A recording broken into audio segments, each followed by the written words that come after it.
यहाँ पे ये शहद है जी। इसमें से बच्चे निकलते हैं इसमें से, ठीक है। यहाँ पे ये लार्वा होता है, ये बीज होती है। मैं आपको कोई वगैरह ड्रोन दिखाऊंगा, कुछ सेकंड रुको मैम। ये जो है ना यहाँ पे ये मेल्स होते हैं, ड्रोन्स होते हैं जी। इनके पास डंग नहीं होता है, उड़ कहते हैं इसको, इसमें बच्चे निकलते हैं। फिर ये जो है ना अनसील्ड वाला, ये शहद ही है लेकिन अभी अनसील्ड है, अभी इसमें सील नहीं है। मैं आपको कोई दिखाऊंगा। सर कितना वक्त लगता है शहद बनने में? मैम अगर फ्लोरा होगा ना तो मतलब हफ्ता भी कहीं पे लगता है, कहीं पे 6 दिन भी लगते हैं, कहीं पे 2 दिन ही लगते हैं। ये फ्लोरा पे डिपेंड करता है कौन सा फ्लोरा कैसा है। मतलब अगर हम बात करेंगे यहाँ पे देखो, ये रानी मक्खी बोलते हैं इसको, यही क्वीन होती है। सारा इसी पे होता है। जैसे अगर ये अच्छी होगी तो कोई सारी कॉलोनी अच्छी है, अगर ये मतलब अच्छी काम नहीं करेगी तो कॉलोनी अच्छी काम नहीं करते हैं। फिर यानी सारा डिपेंड क्वीन हो तो क्वीन पे ही होता है, फौज भी मतलब सारा इसी के मातहत होता है। अगर ये अच्छी है तो सारा फौज अच्छा होता है, अगर ये अच्छी नहीं होती तो काम भी अच्छा नहीं होती है कॉलोनी में।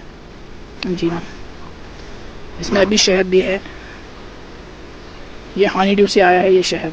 इसमें शहद भरते हैं, यहाँ से इसमें पानी भरते हैं, फिर यहाँ पे स्विच ऑन करते हैं ये पानी को गर्म करने के लिए, क्योंकि जब पानी गर्म हो जाता है तो तब शायद प्रोसेस होता है। फिर हम बीच बीच में इसको ये दो स्विच चलाते हैं, मतलब एक तो ये वाटर पंप का है, दूसरा मिक्सिंग पानी का।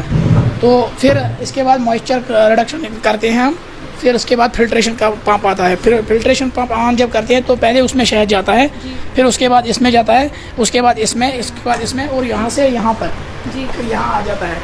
फिर उसके बाद यहाँ पे हम बोटलिंग करते हैं। कितना वक्त लगता है इस प्रोसेस में? मैम पहले बैच में 3 घंटे लगते हैं, फिर 1-1 घंटा लगता है हर एक बैच में, क्योंकि मशीन गर्म होती है ना पहले जी, फिर ऑलरेडी गर्म होती है, तो उसके बाद फिर एक घंटा लगता है मशीन को गर्म करने में। जी, हम आपसे जानना चाहेंगे किस किस वैरायटी के हनी मिलते हैं यहाँ पर? मैम यहाँ पे मुख्तलिफ वैरायटी के मतलब एकेशिया मिलता है, सलाई मिलता है, मस्टर्ड हनी मिलता है, एप्पल हनी मिलता है, जामुन हनी मिलता है, सिदर का मिलता है, लीची का मिलता है, और बाहर मस्टर्ड का मिलता है। ये सब मिलते हैं यहाँ पे। सर हम आपसे जानना चाहेंगे कि इसके लिए हनी बीज अलग वैरायटी की होती है? नहीं, हनी बीज तो सेम ही है, लेकिन फ्लोरा अलग अलग होता है। मान लीजिए एकेशिया का फ्लोरा अलग होता है, मस्टर्ड का फ्लोरा अलग होता है, सबों का फ्लोरा अलग अलग होता है जी। तो उसी हिसाब से हम अलग अलग मतलब काइंड्स के शहद निकालते हैं। किस तरह से फिर पता चलता है कौन सा हनी है? मैम जो फ्लोरा बाहर होता है उसी के हिसाब से हमें पता चलता है कि कौन सा फ्लोरा अभी है, तो वही शहद होगा। जी सर। जी मैम, हम आपसे जानना चाहेंगे किस हनी की ज़्यादा वैरायटी होती है लोगों के लिए? कौन सा हनी होता है जिसकी वो ज़्यादा डिमांड करते हैं? ज़्यादातर सलाई का चलता है यहाँ पे, और किकर का, एकेशिया जिसको हम बोलते हैं। सर हम आपसे ये भी जानना चाहेंगे कि मार्केट में बहुत से फेक हनीज भी है, किस तरह से लोग रिकॉग्नाइज करेंगे कि ये फेक हनी है या रियल? मैम सबसे पहले इसमें जो रियल हनी होता है जी, वो क्रिस्टलाइजेशन उसकी होती है, मतलब वो जम जाता है, सर्दी में वो जम जाता है। सबसे बेहतर मतलब यही है, मतलब उसमें सबसे पहचान, क्योंकि आजकल अगर हम अडल्ट और शुगर की बात करें, वो भी एनएमआर टेस्ट में पास होता है जी। उसकी भी मतलब क्वालिटी क्या पता नहीं क्या होती है, लेकिन वो भी एनएमआर टेस्ट में पास होता है जी सर।